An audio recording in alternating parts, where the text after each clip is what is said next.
Es un gusto volver a convocar a Martín Ayerbe, dirigente político del Movimiento Social 21, para charlar, en este caso, de lo que está aconteciendo políticamente a nivel mundial, cómo impacta esto en nuestro país. Y es interesante ver, ¿no? Recién hablábamos fuera de micrófonos, la importancia de los programas políticos para resolver los problemas reales de la comunidad, del pueblo, ¿no? Esto ya lo marcaba Pier Paolo Pasolini en el año 75, en una famosa carta, en una crítica al sistema, donde ya anunciaba un poco lo que está sucediendo hoy, ¿no? Este divorcio, en el caso de Pasolini lo hacía referencia a Italia, pero puede ser extensivo a nuestro país y a muchos países. Pasolini ya hacía referencia al divorcio de cierta clase dirigente con los problemas reales de la comunidad. La política queda resumida hoy muchas veces a la pelea por el poder, pero no a resolver los problemas de la comunidad. Y esto desemboca, por supuesto, en la crisis del sistema. Se ha visto en Italia ahora con el triunfo de Giorgia Meloni. Y bueno, lo que está aconteciendo a nivel mundial es, de alguna manera, la crisis de un modelo de acción política, donde también está el progresismo, por supuesto, donde lo que decía Pasolini ha quedado cada vez más claro, ¿no? O queda cada vez más claro. Y más allá de que no nos guste cierta figura política por su anclaje hiper conservador en algún aspecto, lo claro es que no tenemos que dejar de entender las causas y también pensar las respuestas, los programas políticos en este presente. Martín, ¿cómo estás? Muy bien, Luis, un gusto conversar contigo. Bueno, gracias y perdón por la introducción un poco larga, pero queríamos dejarla picando, como se dice habitualmente en el fútbol. No, está muy bien. Además, yo no sé si vamos a lograr hacer una entrevista tan interesante como en realidad la conversación que tuvimos previamente. Tendríamos que grabar desde antes, me parece. Martín, bueno, más allá de entrar en breve en el recorrido que están haciendo, con una visión programática de lo que hay que hacer desde Social 21 para transformar esta realidad dolorosa de la República Argentina, no queremos perder de vista tu visión sobre esto que está aconteciendo a nivel mundial, a nivel geopolítico, y también, obviamente, tiene su impacto en Argentina, porque nada de lo que ocurre en Argentina está disociado de la geopolítica mundial. Sí, la rotunda derrota de las ideologías, el fracaso absoluto de las ideologías. Eso es el signo de este tiempo. Cuando se pretende crear ideologías sobre cualquier acontecimiento, sobre cualquier tema, es la voluntad del materialismo contractualista, utilitarista, ateo inglés, de fragmentar a los pueblos en infinitos debates y en infinitos sectores, para lograr convertir a los pueblos y las naciones en meramente estados de control social con una población fragmentada para llevarla a la guerra de clanes, que es hacia donde nos están intentando llevar a la Argentina, ¿no? Los partidos políticos manejados por familias que van heredando, los gremios manejados por familias y herencias, el orden social del país, los órganos de la nación argentina, las instituciones, a esto me refiero a las Fuerzas Armadas, los poderes ejecutivos nacionales, provinciales y municipales, la justicia, se encuentra conducida bajo el orden de los clanes. Esto es de un primitivismo que el único resultado que puede tener por delante es el aumento, el crecimiento de la violencia, del enfrentamiento. Entonces necesitamos volver a un orden a través de escucharnos los argentinos y poder pertenecer. Los alemanes tienen una serie de términos, como ellos utilizan las palabras pegándolas unas con otras y crean conceptos a través de la unión de esas palabras. Los alemanes dicen Hören, H-O con hiéresis R-E-N. Hören, que es escuchar. Hören, donde toman una raíz, donde toman la palabra de la tierra, del Grund, significa pertenecer. O sea que la raíz de la palabra pertenecer tiene dos componentes, que uno es escuchar y el otro es la tierra. Entonces, los argentinos tenemos una concepción del anima telluris, de aquel alma de la tierra que nos tiene conectados como los micelios a los árboles, nos tiene conectados a los argentinos con nuestra patria. Esto nos enseña en la academia, esto nos enseña en el sistema educativo, esto es el boca en boca familiar de los argentinos.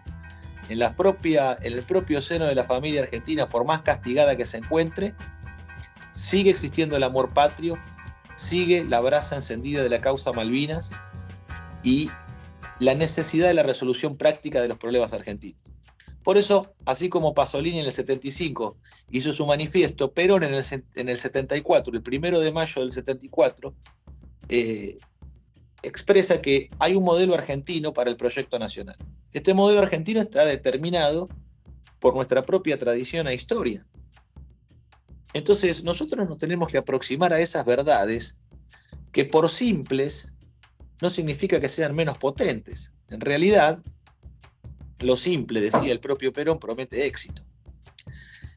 Si nosotros entendemos que para los radicales de Irigoyen y Mosconi el petróleo debe ser estatal, si para los peronistas el petróleo debe ser estatal, tal cual lo determinaron Irigoyen y Mosconi, pero así también la energía nuclear, la producción para la defensa de fabricaciones militares, así hay que valerse en todos los sectores estratégicos de la economía, con una empresa estatal que marque el rumbo señero del desarrollo de proveedores y las cadenas de valor internas.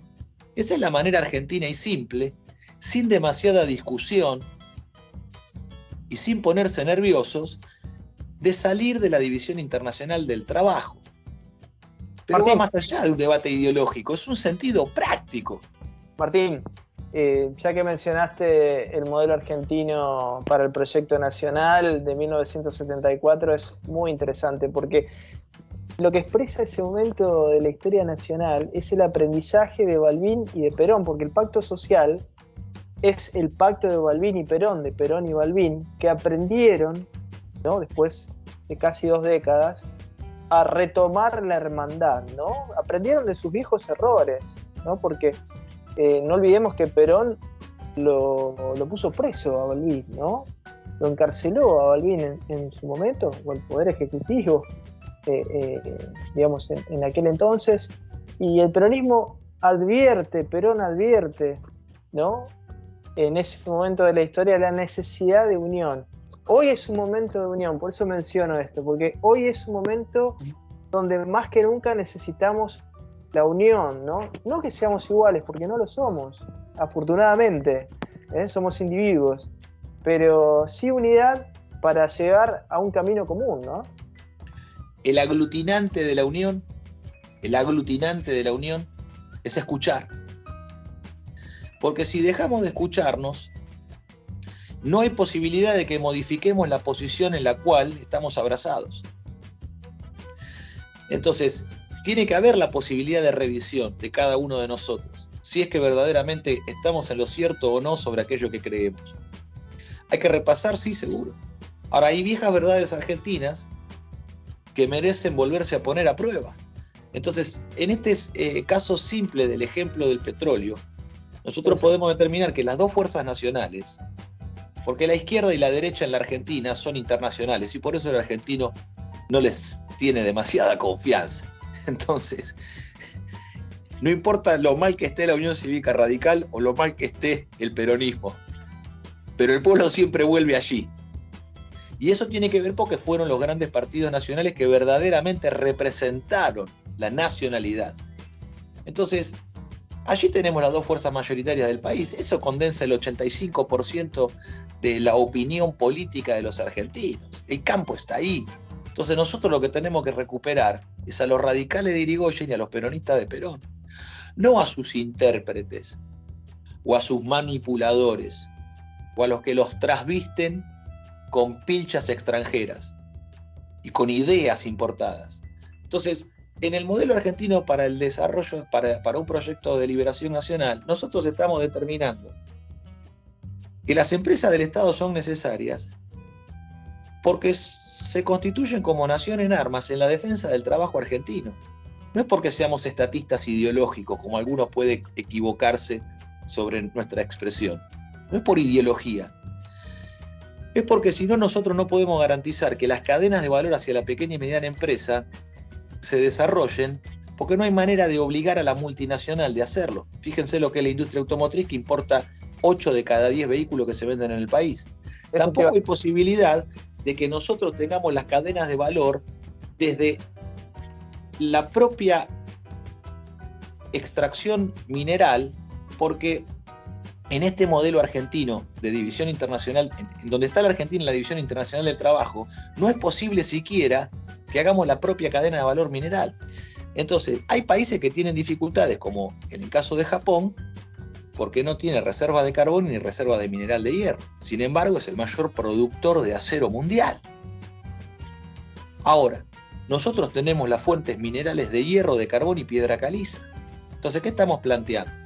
Yo estoy por viajar a Jujuy, vamos a estar con la comunidad de Altos Hornos Zapla y en la Universidad Nacional de Jujuy, y vamos a manifestar que es tiempo de recuperar Altos Hornos Zapla antes de que Taselli la termine de destruir, que es un testaferro de Paolo Roca y responsable de varios actos criminales en la Argentina sobre el Estado empresario. Porque estos en el ambiente privado no actúan con la maldad que actúan contra las empresas del Estado. Entonces esto es para observar, porque si se actúa con maldad, con alevosía sobre la empresa del Estado, habría que ver si lo que hay que aplicar es el Código Penal al respecto, o si esto ya está en el plano de un acto de traición a la patria. Claro. Entonces, la muerte de 14 mineros en el yacimiento de Río Turbio, yacimientos carboníferos fiscales Río Turbio. Los 31 muertos en Once con el accidente ferroviario, responsabilidad de la conducción de este hombre en la privatización de Ferrocarriles Argentinos. Y la destrucción del Alto Horno del General Sabio, que en la epopeya del acero argentino lo comienza a construir en el 43 y el 11 de octubre de 1945, 18 meses después, estamos colando acero. Hoy solamente se podría comparar con el acto de inauguración de un intendente municipal que tarda 18 meses en inaugurar 2 cuadras de pavimento. Mientras el General Sabio, hace 70 años atrás, en 18 meses, inauguraba un alto horno. Ahora, Martín, una serie integrada. Martín, esto que estás mencionando, por supuesto, las herramientas que nos brinda la historia, ¿no? Estas herramientas que dieron resultado en Argentina para generar trabajo, para, desatar las fuerzas productivas, nuestras pymes, como bien dejabas entrever, quizás haya que adaptarlas a este momento, ¿no? Porque si no, alguien que te está escuchando del otro lado puede decir, este es un nostálgico de la época de Mosconi, de la época de Perón, y es un mundo distinto. Y es cierto, es un mundo distinto, aunque esas herramientas pueden ayornarse, ¿no? Lo que no cambió es el Internacional del Trabajo, lo que vos planteás. Por supuesto, pero está claro que la Argentina tiene una demanda de tubos para conducir gas y petróleo que nadie puede negar, ¿verdad? En Vaca Muerta. Entonces no se puede asociar el éxito de Vaca Muerta meramente a la exportación y no entender que hay una demanda de producción de tubos de acero que la Argentina, en vez de adquirir en el extranjero, lo tiene que fabricar por sí misma, ¿verdad? Es un bizcocho, está ahí. Ahora, ¿qué significa esto para nosotros? Nosotros tenemos el yacimiento carbonífero fiscal en Río Turbio, en el extremo sur austral, occidental, pegado a la cordillera de los Andes, donde el crecimiento de la población, el crecimiento vegetativo de la población minera, no es absorbida por la mina de carbón. No solo los que se van a vivir a Río Turbio, sino los hijos de los mineros no son absorbidos por la empresa. Entonces esto hay que resolverlo de manera práctica. ¿Por qué? Porque se van a terminar haciendo todos comerciantes y van a terminar fundiendo al comercio. Entonces el comercio lo tiene que ejercer el comerciante, que es de profesión, el que es de vocación comerciante. Claro, claro. El que lo realiza como un oficio, el demostrador. Ahora, si el refugio es el comercio, porque es el SAFE, en la cultura de SAFE no se puede organizar la comunidad. Entonces, ¿qué necesitamos? ¿Un parque industrial? No, ya conocemos cómo son las experiencias de los parques industriales. Son negocios privados para montar un galpón donde meter contenedores con importación, cambiarle la etiqueta de Made in Taiwán y ponerle una bandera argentina, que es lo que se hace en Tierra del Fuego. Lo de Tierra del Fuego ya está, ya conocemos el ejemplo, hay que pasar a otro tema. Entonces hay que poner una instalación fija y permanente. ¿Qué corresponde poner ahí? Un alto horno. ¿Qué tipo de alto horno hay que poner ahí? Yo ni siquiera estoy manifestando que hay que poner un alto horno como el que Sabio construyó en Somisa con el plan siderúrgico argentino de la ley 12987 del 46. No estoy manifestando un alto horno de esa magnitud. Me vuelvo a remitir al alto horno de Palpalá, porque Sabio, al no tener materiales disponibles producto de la posguerra, de la Segunda Guerra Mundial, y de que los recursos estaban volcados al plan Marshall de reconstrucción europea, tuvo que construir un alto horno con hormigón, porque no había los materiales del arte de construcción de la época que se precisaban, tampoco los motores de 40 caballos y hubo que poner más cantidad de menor potencia, de 20 caballos. Y se logró colar acero y el horno se construyó en 18 meses, porque aquellos que predican cierta modernidad, hablan de eficiencia industrial, hablan de productividad, en realidad desconocen porque jamás han ejercido la actividad ni tampoco han estudiado, no se han preparado. Entonces dan opinión como opinólogos de los paneles de Polino, de los programas de Chimento, pero el problema es que lo hacen en el plano de la política para confundir a los argentinos. Entonces, nosotros con una instalación fija de un alto horno que construyamos en 18 meses, la propia obra del alto horno se paga en menos de 3 años vendiendo acero. Tenemos el carbón de Río Turbio, hay que traer mineral de hierro. Bueno, estamos viajando próximamente, la semana del 17 de octubre, a Santa Cruz, porque vamos a impulsar con Yacimientos Carboníferos Fiscales de Río Turbio la construcción de una serie de embarcaciones para transporte de carbón y mineral en el astillero Río Santiago, con el cual ya nos reunimos y están prontos a entregar el presupuesto.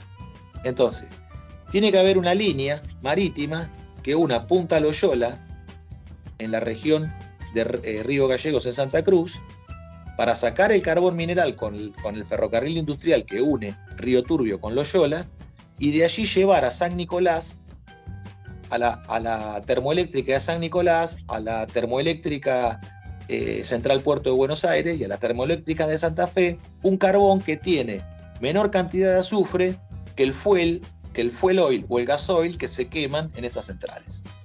Entonces tiene baja emisión de azufre y por ende no tiene lluvia ácida, porque es un carbón que es muy bajo en azufre.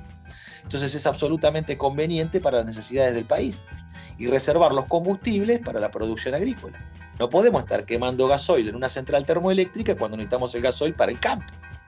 Entonces, en este aspecto hay que reordenar el plano energético y valerse de estas posibilidades de integrar industrialmente, a partir del recurso energético, la fundación de industrias que integren la cadena de valor mineral hacia la producción de acero y la cadena de valor mineral hacia la producción de la petroquímica y la cadena de valor mineral en la producción de electrónica. Este es el modelo que la Argentina tiene que seguir. Esto lo entiende cualquier criollo, no importa el signo político bajo el cual se siente identificado. Entonces, este sentido práctico de acción, nosotros, más que plantearlo como una teoría política de los argentinos, lo estamos llevando a la acción como movimiento de liberación nacional, que el 4, 5 y 6 de noviembre se va a reunir en Embalse, Córdoba, en los hoteles, para justamente fundar oficialmente el Movimiento de Liberación Nacional, abierto a todos los argentinos más allá de las ideologías o las doctrinas, sino con un ideario en común, que es el modelo argentino, que desde allí se desarrolla de manera conjunta con todo el proyecto de liberación nacional. Entonces, en este sentido, para finalizar, si nosotros tenemos en Ipazán, Río Negro, Sierra Grande, la mayor mina de mineral de hierro, ahí hay que montar otro alto horno y abastecerlo con el carbón del Turbio. Y cuando volvemos, vamos a carga completa con carbón y en vez de volver vacío, volvemos con mineral de hierro y alimentamos el alto horno del Turbio. 2 salto hornos, uno en Río Negro, otro en Santa Cruz. Martín, muy interesante lo que estás planteando, necesario. Cualquier economista, mientras te escuchábamos, cualquier economista del CONICET, como Marcelo Cucierdi, por citar algún referente, menciona, ya está estudiado, que únicamente con el sector agrario, que se necesita, por supuesto, que hay que aprovechar, no alcanza para más de la mitad de la población, ¿no? Entonces la industria allí es algo central, y en esto es salir de este derrotero que tenemos de continuidad de las políticas de la última dictadura. Estamos viviendo una economía financiera y de servicios, una economía que no produce cuando tiene todo para hacerlo, ¿no? Hay que cambiar las leyes de la dictadura, hay que tener un programa, un modelo para seguir, como vos mencionabas, y bueno, y hay que creer que podemos hacerlo. Bueno, en este caso está a la vista que nosotros en el año 2010 estábamos en 109 millones de toneladas de producción agrícola y materia prima que se vuelca en el 90, más del 90% se vuelca hacia el comercio exterior, no se consume en el país, ¿verdad? Es la línea internacional que tiene el país, que es la línea internacional de exportación, de vínculo con el mundo, de obtención de visa, que hay que mantenerla. Aquel que quiere enfrentar el campo con la industria y la ciudad es un loco. No puede estar en la conducción del gobierno, no puede estar al mando del Poder Ejecutivo Nacional, locos que quieren enfrentar el campo con la ciudad y la industria. Entonces esa línea internacional hay que mantenerla. Nos hemos expresado muchas veces que mediante el flete marítimo y la nacionalización de los puertos, nosotros podríamos dejar de cobrar retenciones, porque hay muchos que plantean que acá la solución de los problemas argentinos son las retenciones. No, no es la solución de los problemas argentinos las retenciones, es la madre de todos los problemas. Hay que dejar de cobrar retenciones y apoderarse de la renta comercial a partir de la navegación de ultramar y la comercialización de la Argentina por sí misma en las líneas internacionales. Porque Cargill Continental, Bunge, André, Archer Daniels Midland no son obras de misericordia, caridad internacional. No son la Cruz Roja o el Ejército de Salvación. Hacen negocios, obtienen una renta comercial por su actividad. Bueno, ¿alguien sabe cuál es la renta comercial? ¿Alguien sabe cuál es la diferencia entre lo que se paga en la Argentina y lo que se vende en el mundo? No, nadie lo sabe porque la triangulación cumple con el apotegma que han dicho las familias oligarcas en la Argentina, que es, en este negocio hay que ser lo suficientemente vivo para comprar a 2, vender a 1 y ganar dinero. Esto que matemáticamente parece imposible es un chiste cínico con respecto a las triangulaciones internacionales donde se esconden las ganancias a través de los paraísos fiscales. Entonces, si nosotros tenemos una marina mercante y los puertos nacionalizados, disminuye el contrabando, disminuye la evasión y la elusión fiscal, y le podemos dar precio sostén al productor pagándole lo que le corresponde, porque las retenciones se cobran de tranquera para adentro. En cambio, nosotros planteamos obtener la renta comercial allende los mares, que es donde la nación argentina tiene que defender la producción nacional. Y además el campo ha crecido de las 109 millones de toneladas en 2010, hoy estamos arriba de 160 millones de toneladas. Hemos crecido un 50% más en producción. Sin embargo, el trabajo agrícola no creció a la par, porque la mecanización es irreversible. Ahora, si nosotros planteamos un modelo de agroecología, de producción de alimentos saludables, bueno, sería en este momento, para nosotros, la cuenca del Valle de Río Negro sería el lugar por excelencia donde los argentinos ocupar territorialmente el Valle del Río Negro en defensa de la soberanía nacional y contra la ocupación territorial que se da a través de la industria petrolera. Porque en la medida que Vaca Muerta se expande, la ocupación de esa tierra es por parte de los norteamericanos y los ingleses, que están desplazando a los productores de manzana, de pera y de fruta fina, que han tirado este año, el año anterior y el otro han dejado pudrir en el árbol la mitad de la cosecha. Martín, ¿cuántos temas, cuántos desafíos para emprender y cuánta esperanza para seguir, bueno, transitando un camino que no es el de la derrota, ¿no? Que No. pareciera que, bueno, si uno lee los grandes medios de comunicación, estamos destinados a la derrota permanente y no es así. Te queremos agradecer y vamos a seguir estos diálogos tan ricos en otro momento, ¿eh? Con todo gusto, Luis, muy amable y siempre es un gusto compartir con vos y con toda tu audiencia. Un fuerte abrazo. Un abrazo.